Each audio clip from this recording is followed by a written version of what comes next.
Hello and welcome everyone to the Cross Cultural Couples Podcast. My name is Erica El Halali, And I am Hamada El Hilali. and we have now been married for 13 years. We just celebrated our 13th wedding anniversary.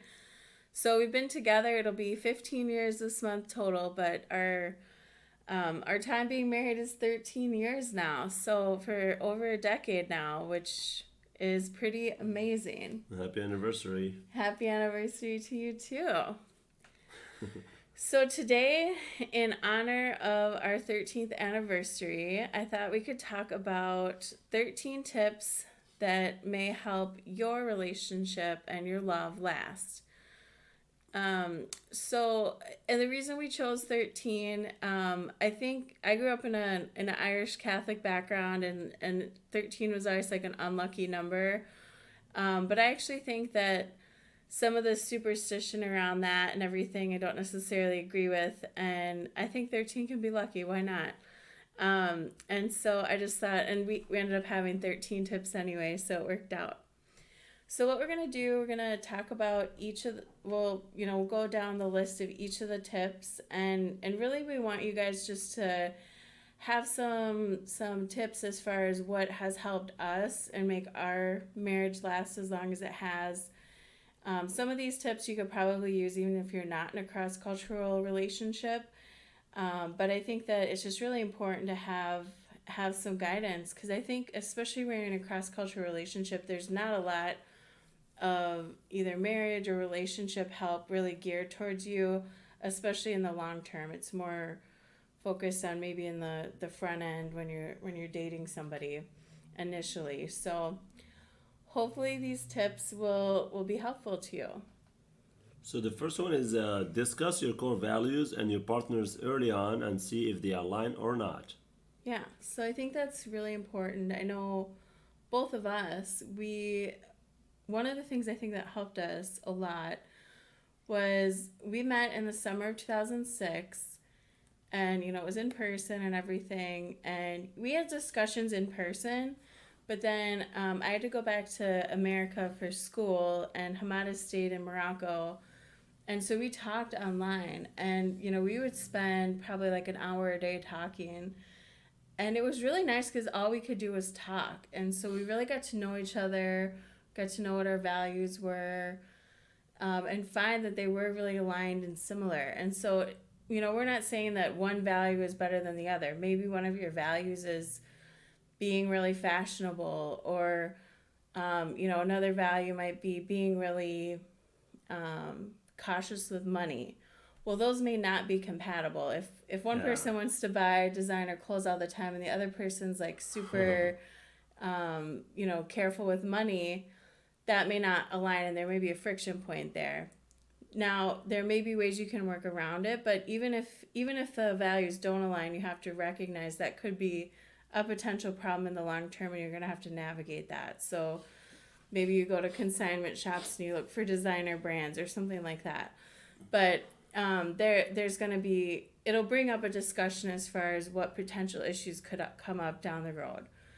If one of you loves to travel and the other person hates to travel, that may be a problem, because you may have one person that is always wanting to travel and the other person doesn't. So it just really depends what your core values are. If family is really important and you want to have children and be very family oriented, and the other person doesn't want that, that's also probably going to be a friction point. So, Yeah, that's true. I mean, those are just like some of the like when you say clothes. I think these are minor things that you can get. You mean I don't care if you buy fancy clothes from me. I don't. If you wanna go ahead, go ahead. If you, yeah. I don't think that's a breaking point when it comes to clothes and little things. I think major things are kids, and if you wanna have kids or not, or if you and how what religion you wanna raise them, or major things like this is matters a lot to people. I think that's what makes a difference. But I think little things like, oh, do you like fancy cars, or you like to travel? I think those you can make it happen because you're not going to be traveling the whole year long. You're going Yeah, to be but I think it goes back to the core values. Like if you're somebody that traveling is so important to you, it's like a huge part of your life, and the other person doesn't ever want to travel, that's not going to probably be as compatible That's as. true. So I mean, what you're saying are more what your core values are. So like for you, family is really important. Like I could never see you as somebody who's like, no, I hate family. I never want to be around Yeah. family. Like that would not be a good match for you because it's not one of your core values. That's true. So I think it doesn't there's nothing to say that a core value is wrong. We're not putting judgment on any of them, but you as a person have to figure out what are your core values, what are that person in your relationship's core values, and is there an alignment? You're right. And if there's not an alignment, is it something you can navigate, or is it something that is, a non-negotiable for you, a deal breaker? And the earlier you find that out, the better. Because once you get in deep into a relationship and you built, you invested time and that emotional energy, it's harder to get out of it. Where if you can navigate this earlier in the process, it'll really help. That's true. The second thing is have fun together and apart. Find common interests, but also allow your partner to have their own interests and have yours. Yeah, and I think that's important because like you can go and have your own activities you like to do, but then you can come back together and share. So the example we were just using with traveling, if it's okay for you to travel by yourself or travel with a friend, and then you can come back to your partner because maybe they don't like traveling, then absolutely, that's one way to navigate that. But maybe something like Hamada loves soccer. Now, when I first started dating him, I was sort of interested in soccer, but not really. Now I'm like, World Cup time, I'm probably more into it than you are. Like, I get really into World Cup. The World Cup specifically. You have other leagues you like to watch, but like, and over time, you may start to grow. Like, that person may introduce you to a new passion you didn't even know you had. That's true. But I think it's important to allow your partner to go and feel like they still have enough freedom to go and enjoy activities, even if it's something you don't like. Yeah, because I like to play soccer, and I'm not gonna, I won't like if you tell me, oh, you can't go play soccer. Let's go with me to the opera. And it's like, well, no, I'm going to soccer. So it's just stuff like that. But like when we went to Sydney, Australia, and Hamada did go with me to the opera twice. So like, I was okay the first time. Then I'm like, are we going back tomorrow again? She said yes. I'm like, okay. Then the third time, you went by yourself? No, I didn't. I ended up not Yeah. going. But it's like, like you're in Sydney how many times in your life? It's an iconic opera house in Sydney. I'm a giant opera fan. So for me, it was like, I have to experience this. And Hamada, he took one for the team and went along with me. Yeah. So like, there's certain times you have to share your partner's interests, but there's other things like, maybe I really like writing, and Hamada will just give me time to write. Or like, I really enjoy Pilates or something like that. I'll go to my Pilates class, have fun. I don't need to bring him to every single thing that I do. Yeah. So, Sure. and I think over the course of your lifetime, you're going to have different activities you like at different times. And that's fine. It's good to explore and see what's out there. But it's really important to have fun. I think life is so heavy sometimes that having moments where you can have fun together, or if it's an activity you really don't enjoy, let your partner do it alone and let him have fun or let her have fun on their own. They don't necessarily need to be always together having fun. The third thing is explore your own culture. Like for me, I'm from Morocco. I enjoy my culture. I love my culture. I don't try to change it for anybody, and I will meet in the middle. And if we're going through an argument, we have to come up with a middle culture that supports both cultures. But I'm still proud of my own culture. I mean, I still do things that make sense. I don't do things that doesn't make sense. But some stuff in my culture I like. Is part of who I am, so I always keep that as my backbone, I think. Yeah, and I think Morocco, like, just in general, a lot of people, they know Moroccan culture. It's like its own unique thing. Where in America, I think because we're such a mix and a melting pot of cultures from all over the world, I think a lot of Americans have a hard time even knowing what is American culture. And so if you are an American in the relationship, take some time to get to know your culture better. Get, or if you're from a country that also is like from an immigrant background, like Canada is the first one that comes to my mind. But get to know what your culture is, what are your values. I mean, America does have some things that are very unique to America, like the individualism. There's just a lot of things that once you start digging into it, you're like, oh yeah, this is an American value that maybe has impression on me. And so getting to know your own culture is so important. And I think you learn more about your own culture being in a cross cultural Yeah. relationship than you would just being around other people from your same culture, because you really start to see the contrasts and the difference. That's true. And of course, you have to explore your partner's culture, which is number four. So you really have to understand your partner's culture.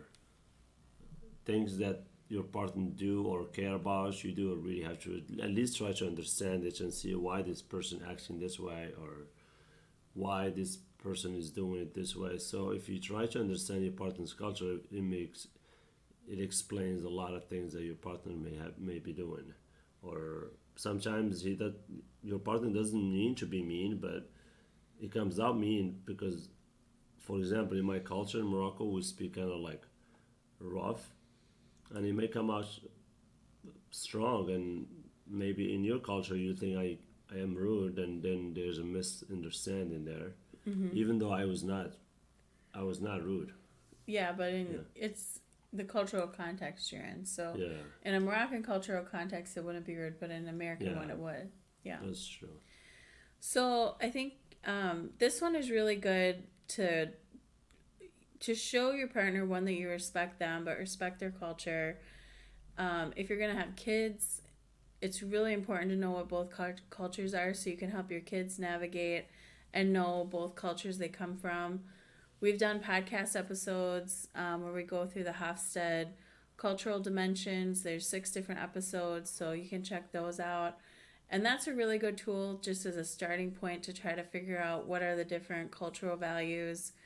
That website also, which is in the show notes for those episodes, it'll go through and you can compare. So you can say, my culture is Canadian, my partner's culture is Nigerian, or whatever the case is. And you can see what those differences are and how they map out. And then you can talk about it together. I think it's a good tool to use together as a couple for sure. So yeah, I just think in general that this exploration is probably going to be a lifelong journey, because culture is so complex and there's so many layers to it. But anytime you can learn a new part of it is important, whether it's the food of the culture, the language, the different cultural norms, the different ways of communicating, the different types of, even like what kind of clothes you wear. I mean, there's so many intricacies and nuances in culture that you can really spend a lifetime learning about both of them. But when you're in a long lasting relationship, that's something you can do. It's a luxury you do have. And I think it's important both partners give each other some grace to be forgiving. Like, if you're making the attempt to learn about it, maybe they're not fully understanding it or they have questions. If you're coming out of a genuine curiosity and not a place of judgment with a question, that's always going to help, make the conversation go better. The fifth one Yep. or sixth? I think it's No, we're in fifth. fifth. Yep. Fifth is a growth mindset. Grow together. Yeah, so there's a thing called the fixed mindset and a growth mindset. And a fixed mindset is where you get it's exactly like it's titled. You get in a fixed Yeah. type of thinking. So it's a very stagnant type of thinking. It's kind of, one way to look at it is things are black and white. Where growth mindset, it's more the gray, where it's like you're constantly growing, you're open to learning new things. And you And see you're it from constantly- you see it from different perspective. Yeah, well, and you're constantly evolving and growing, so you're open to a different perspective. Where a fixed mindset, maybe you're open to your own perspective. You're right. And I think in a cross cultural relationship, the growth mindset is going to help you so much, because that will allow you to continue that lifelong exploration of the other person's culture. It'll allow you to be more comfortable in situations where you have to maybe look and examine at your own culture and say, oh wow, this is how things are. Should they be this way? Do I want to continue this legacy on for my kids, or whatever the case may be? So if you can do anything, one thing that will help a cross-cultural couple more than anything is having both partners in a growth mindset. I will say the one challenge to being in a relationship when both partners are in a growth mindset is because they're both growing and open to change.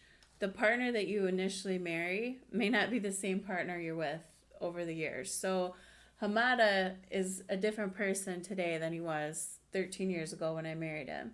I'm a different person today than I was 13 years ago. Both of us are constantly growing and working on ourselves.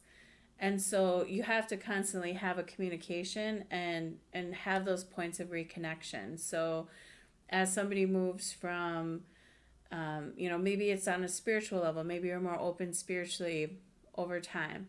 You're going to then have to reconnect on those deeper spiritual levels to keep the synergy of the connection going. Where in a fixed marriage, if both people are in a fixed mindset, the benefit is there's some predictability. You know who that person is. They're not going to change. They're just going to keep going on forever. But I do think that's going to cause a lot of friction when you look at the cultural nuances involved in a cross-cultural relationship. So. Yeah. So number 6 is try to learn each other's language, both their native language and the love language. So even like understanding just few words here and there, it helps. Yeah. Because like some words, there's really no translation to it. Like kubita, for example, it's a liver, but it really means love.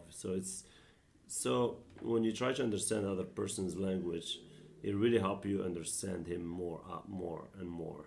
So the more language you learn, the more understanding you become to your partner. Yeah, I think it really helps, even just making that effort, even if you just start with a couple words. So, I mean, just some basic words, like knowing how to say thank you, I love you. Like those are the real basics just to start. I think being able to tell your partner that you love them in their own native language is important. But I also think that dealing with their in-laws and dealing with their friends from their other culture, if you can understand that other language, it helps so much. So like I've even noticed that as my Moroccan Arabic has improved, I feel like I have a much better relationship with your mom and dad. I mean, I always had a good relationship with them, but I just feel like being able to communicate more fully with them just helps. It really does, to help like deepen those connections with your in-laws and everything. It does help. And I think that goes, both ways, as far as then, like even when you have kids, it'll help because you'll both be able to teach them your other, you'll have the language of whatever country you're in, and then you'll have the other person's language too that you can teach them. And then the part about love languages, we did do an episode on love languages. I think that's a good one to know too, just because different cultures and then different families have different love styles, and so understanding how your partner wants to receive love, how your partner wants to normally give love will help you understand a lot and improve the relationship as well. And that's a good one to do no matter, what culture you're in. But I think especially when you're in a cross-cultural relationship, it's a good tool to just help you navigate the different types of love that people give throughout the world. Yeah, so number 7 is focus on spiritual connection that should transcend culture. Yeah, so I think this is really important. I think that for a lot of people in marriages, they focus a lot, like, and I'll see this in Marriage Help and stuff like that. they'll focus on a lot of the physical aspects, and not even just obviously the physical, love connection, but the physical, like how you do, like how you handle money, how you handle the household chores. I mean, it's like all in the physical, physical, physical. And to be honest, the physical stuff changes over time. Like the type of money you make changes over time. You may have different time periods where you have one person's making more money than the other, and then 5 years later it flips. Or then there's times where you're both making about the same. So it changes over time, a lot of that material stuff. Yeah. And I think that the physical is important, but I think the spiritual connection is what really lasts over time. Because when you're spiritually connected to somebody, one, it helps you grow. Like you'll both be able to grow and push each other to grow spiritually together. But it will also transcend a lot of the little cultural conflicts you have. So if for example, maybe there's different expectations your in-laws have for you in one cultural context versus the other. That can be overcome if you have a deep spiritual connection with somebody. And so I think so much of what I see in relationships, a lot of the disconnect is because there's a disconnect spiritually. And so if you can connect spiritually and then keep that connection over time is what's really so important. And I think, that transcends culture, as you said, Hamada. Yeah, the number 8 is talk about how you want to raise your kids before you have them. Don't make any assumptions. Yeah, this is very important because some people they get married and they're like, oh, what's your religion? Oh, I'm Christian. And you? Oh, I don't know. So it's really important to know what you want to be or what your kids want to be. It just makes it easier because that's actually a shock for a partner to hear, oh, I want to raise my kid Christian because I'm Christian. And the other person is like, well, how about me? I have a religion too. Why wouldn't they be this? And then it just creates a lot of problems. I think it's a good idea to discuss what religion you want your kids to be, or just don't assume that your partner is just aligning with what you want. Yes. So I'm going to share a story, and I'm not going to use anybody's names to protect people, but there was an American girl who was dating a man from whose parents were from Egypt. So he was from an Egyptian Muslim family, and she was from a Catholic American family. Well, they dated in college. Everything was great. They graduated from college, got married, and they'd been dating for years. Like we're talking like they'd been together for like 3 years before they got married. They got married, then she got pregnant. She had a baby, and she goes to tell him that she's going to baptize their child, and he's like, "No, we're raising the kid Muslim." And she was like shocked because she just assumed that they would be raising the baby Catholic. And I was actually shocked when she told me this. Like my jaw kind of hit the floor because I was like, this is just coming up now. You guys have been together for like 4 years. But, and the baby's already born. So, needless to say, that caused a huge conflict in the marriage that I think if they would have discussed it earlier on, and it kind of goes back to our first tip, like discuss some of these core values earlier on. You may think that they don't matter, but they do matter because they're core values to you. So like they do end up mattering to you in the grand scheme of your life. And so how are you going to navigate that? Is it something you can negotiate? Is it something where you say, we're going to raise them in both faiths, or we're going to teach them about both, or whatever it is? Like there's different ways you can navigate it, but going into it a little bit more prepared and not just based on assumptions, being very clear about what's important to you, and then being clear if it changes too. So maybe when you were younger it wasn't important to raise your kids a certain religion, but then as you got older and you became more religious, then it suddenly became important. then you need to let your partner know, hey, this has changed for me. This is actually something that is important to me, and then you have to talk about it. So this one is one that, especially with kids, I think you're never going to be prepared to have a kid. Like, there's always going to be things that you weren't prepared for. But this is something you can prepare yourself in a cross-cultural relationship.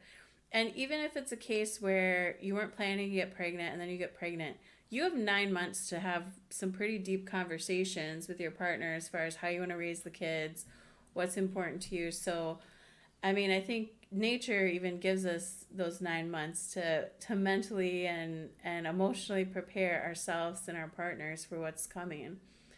So I think that's really important to have those conversations and be really clear. And be clear with yourself too. Like, don't just say, "Oh, well, it doesn't matter to me. All that matters is love." It's like, no, like, speak up for yourself and really really honor whatever you're saying is important to you. Exactly. I think now we are number 9 is discuss gender expectation. Equal partner is not a cultural norm anywhere. What does that mean exactly? Equal partner is not a cultural norm anywhere. So I think this was more. I think a lot of women in my generation, our generation, they grow up wanting equal partners. So they want their husband and them to be an equal partner in both division of labor. Women participate in the workforce. So if they're working, they probably shouldn't have to come home and do all the housework too, and all the child rearing. Well, she's right. Yeah, but like, there's no society in the world right now where 100% equal, 50-50 partnership is the cultural norm.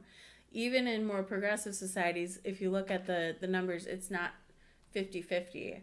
There's a lot of the patriarchy is just pervasive throughout.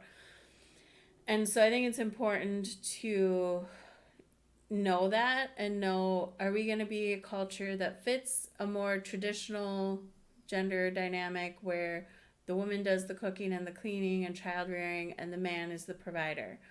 If that's the case and that's what works for you guys, absolutely go for it. There's nothing wrong with that. But I think a big disconnect happening right now is you have a lot of, especially women, who are getting in relationships. They just think, oh, the world has changed. People are equal now. And they're not. I think there's still a lot of baggage that's still carrying through. And if you're expecting one thing and your partner's expecting another, and they're two different things, have a conversation and say, you know what, I want to be able to work and have a career, but I need you to step up at home. And I think a lot of men are willing to step up and help, and they see that there's a fairness issue. I think, when I look at how Hamada has handled being a Moroccan man in America, I think he's done very well, as far as he's very good at helping with Sammy, our son. He's a very hands-on dad. He's always chipping in and doing stuff. I never feel like I'm alone taking care of this kid, which I know there's other American women I've talked to where they feel very much like they're the only parent, and then that their husband is just there as an extra kid they have to take care of, unfortunately. And so I think that's causing a lot of problems in relationships.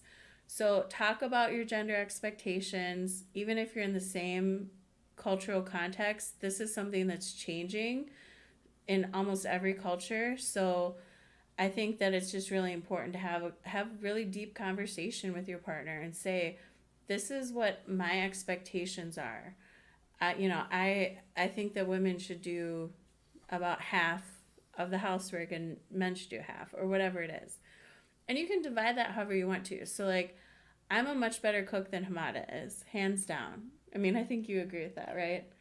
I think you're sometimes a good cook. No, you Shoma. are. Yeah, she's a good cook. She's the one who cooks a lot. Like, you cook like 95% of the time. Yeah, but I enjoy cooking. And, like, growing up, my dad, well, like, before he got sick, my dad was more of a cook than my mom. So, like, I've seen it where, men can be the cooks of the family, too. But I do think that having that conversation and then figuring out what does that look like in your relationship. So for us, I do most of the cooking, but I enjoy cooking. It's a passion of mine, and I like trying new recipes. I like, whether it's Moroccan food or even just food from all over the world. So, but then Hamada will do more of the cleaning. So he does he'll clean all of our floors. I have a allergy to dust, so for me to like vacuum and do all of that, it actually triggers my allergies. Your asthma, true. Yeah, so I mean, I think it's good for you to, as a couple, pick things out. Like there's certain chemicals for cleaning that will irritate my asthma, so Hamada will do more of that.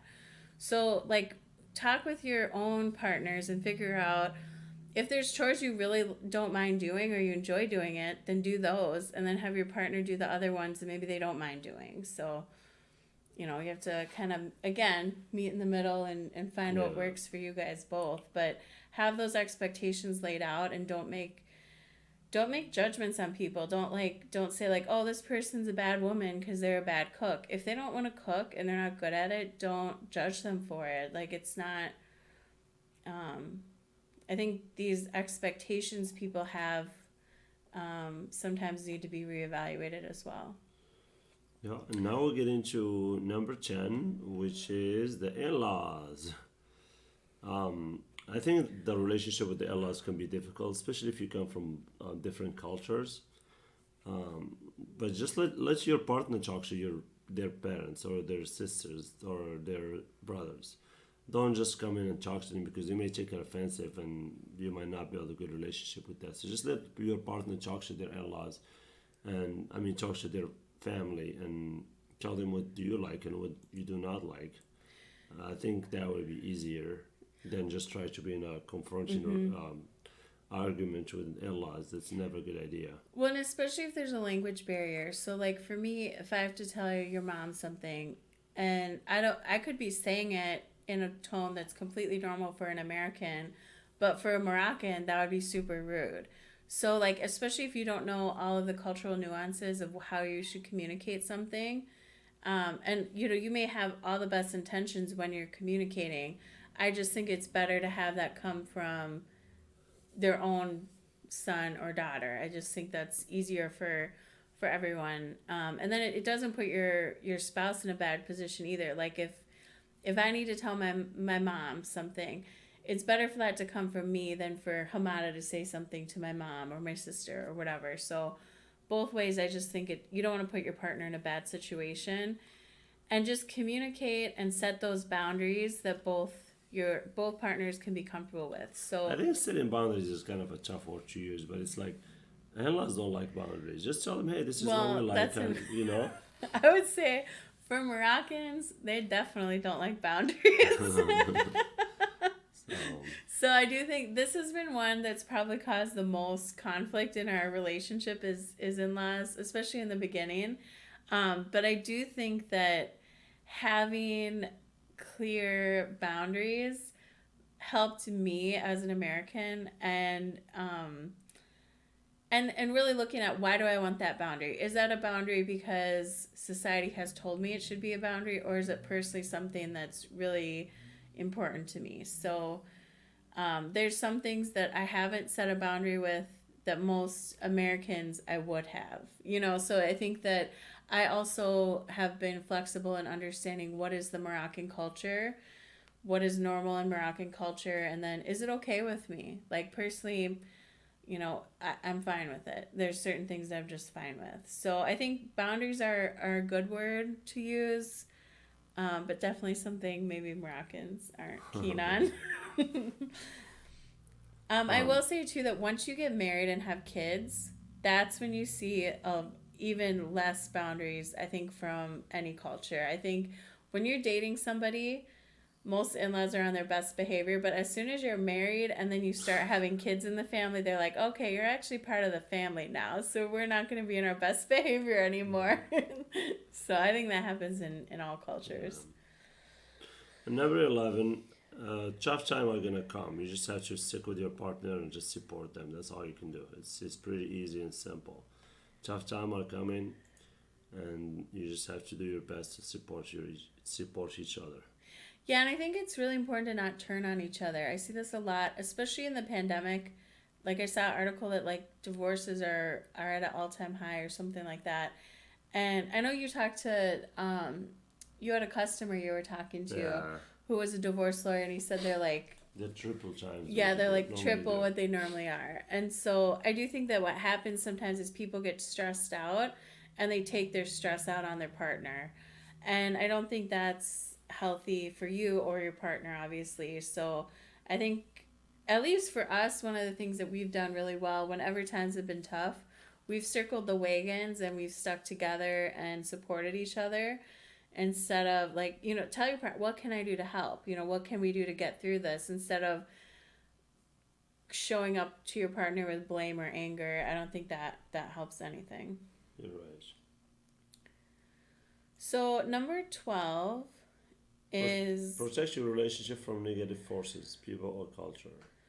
yeah, and I think this one is something that I think people don't even realize how important it is, but there'll be different either people or different cultural things that will come up that will be a very negative influence on your relationship. So maybe you have a friend who's super gossipy, and this has happened to us in the past where I was with a friend, and at the time I was just being normal, just, I mean, I was younger too, so I think that's part of it. But I think this person liked to gossip a lot, and they were just, and you could tell they were kind of like fishing for dirt, like they wanted to find something bad on Hamada, or they were looking for me to talk about how bad my relationship was, and it really wasn't.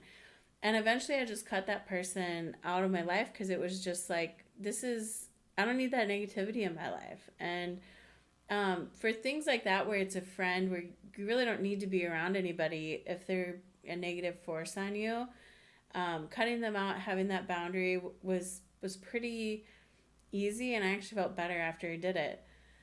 I think the sneakier ones are different cultural expectations will come up, and I think those can be harder to understand and navigate. And I think just having more awareness about your culture, knowing what exactly that's coming from, is going to help you identify that and navigate that.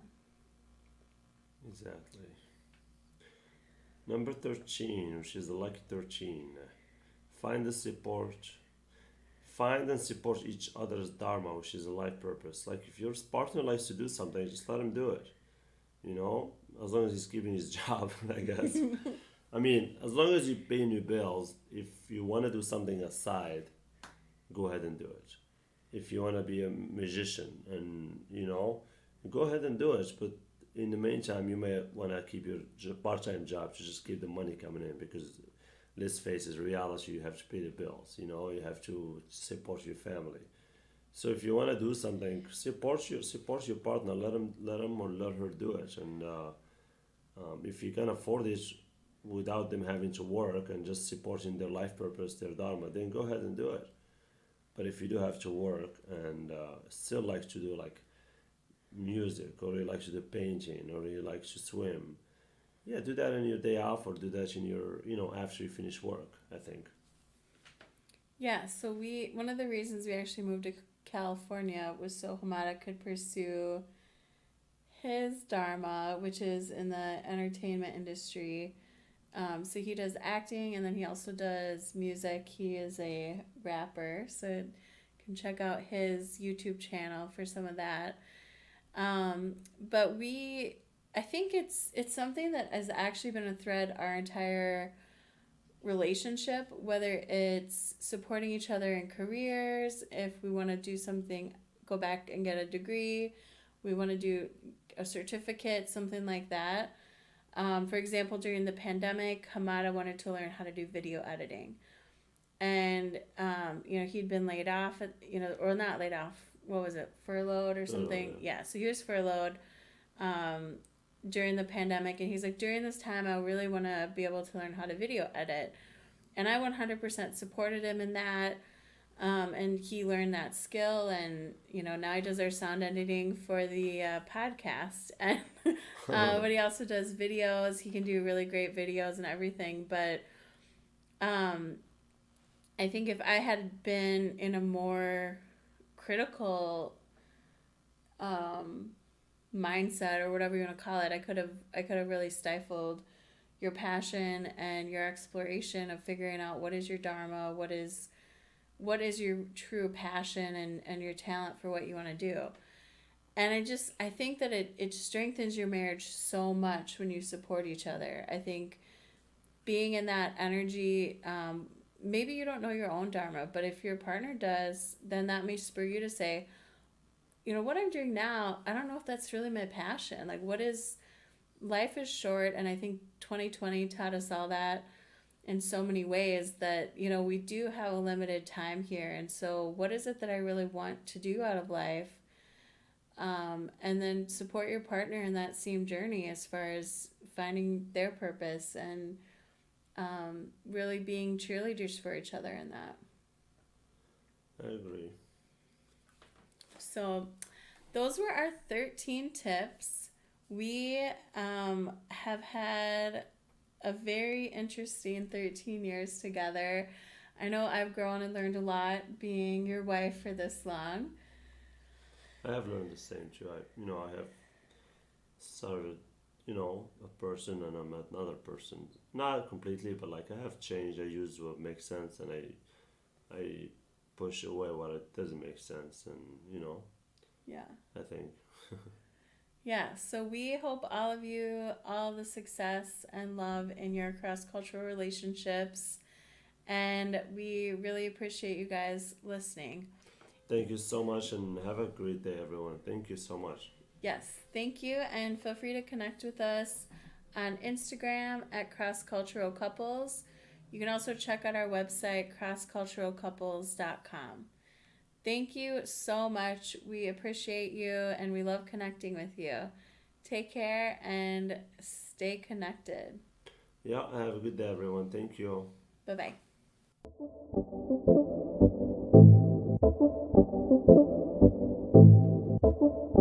bye.